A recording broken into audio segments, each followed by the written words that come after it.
Southern Swing rolls on. We're here with one of Ohio State's biggest targets, offensive lineman Harry Miller. How are you doing this evening? I'm doing good. How are you? Doing great. Out there, you guys had a pretty good practice here with spring ball. What are you trying to work on right now? Right now, we're just focusing on fundamentals, getting our schemes back in, and just really hitting the ground running, and just really building some good teamwork and just brotherhood right now.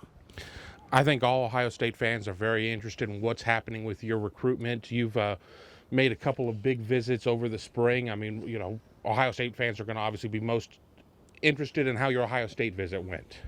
It was very good. It was great to spend time with the coaches, Coach Stud, Coach Meyer, Coach Day, Pantone. We just hang out with all of them, for the whole weekend.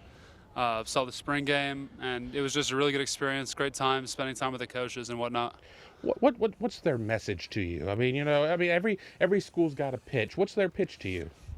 Really, the big thing that they've brought up is just the opportunities to get there. We've already made great connections with lots of academic people, deans, lots of coaches, lots of just people to build good relationships with already. So that's really the big thing they've been selling. Outside of football is just the opportunities that Ohio State creates. Do they talk a specific position on the line with you? They say center.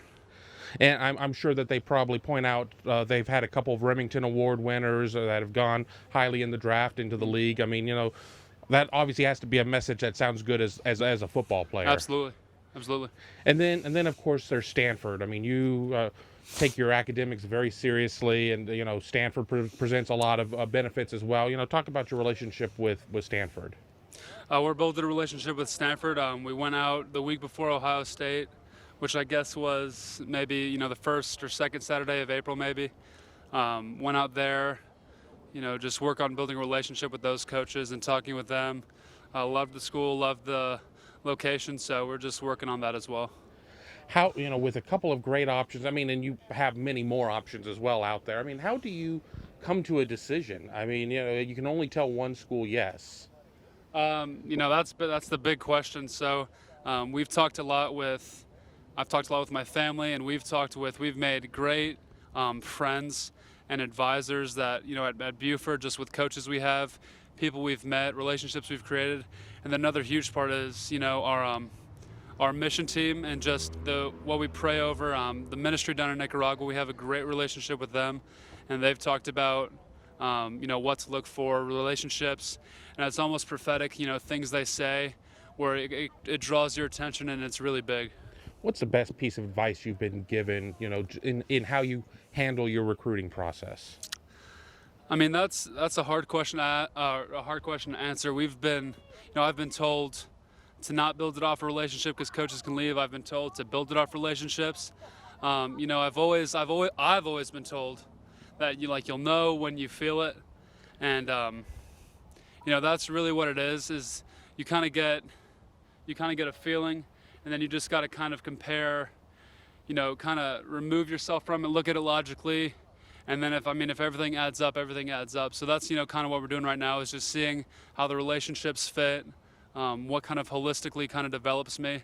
And, that's kind of what it is. It's what you can get the most out of.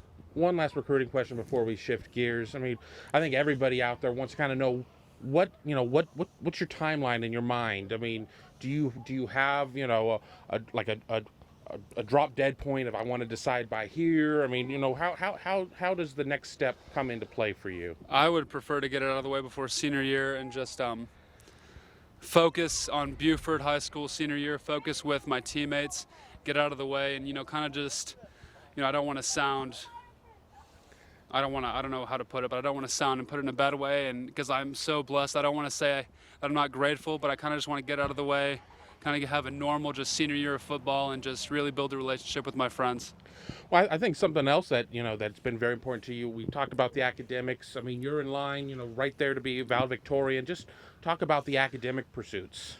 That's where I have a lot of fun, just as in football, just competing. And I just have, I don't know if it's just an innate thing, just to like to, get puzzles and, test myself with knowledge and intellect and just problem solving. I just personally have fun with it.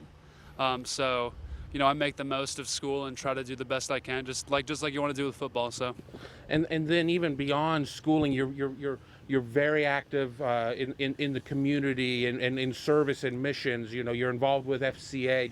Just talk about what all of that brings to make you as well-rounded as you are. it's amazing. It's really puts everything into perspective. You get caught up in football, recruiting, school, Twitter, social media, everything. Then you go down to, say Nicaragua where I go, and you pull yourself out. You say, these people are just living day to day on a few dollars, and they're some of the happiest people I've ever seen. It really puts it into perspective. It's like, it's not about what I do, it's about who I meet, the relationships I build, my relationship with Christ, and what I can do to spread the word and help other people build relationships. So I mean, that's honestly the biggest thing, and that's why I'm so grateful to have the platform I have right now to talk about what I do, what I hope others look to do, and so that's the biggest thing for me. When you're down in Central America and on your mission trips, what are some of the things that you do? So last year I was there for 2 weeks.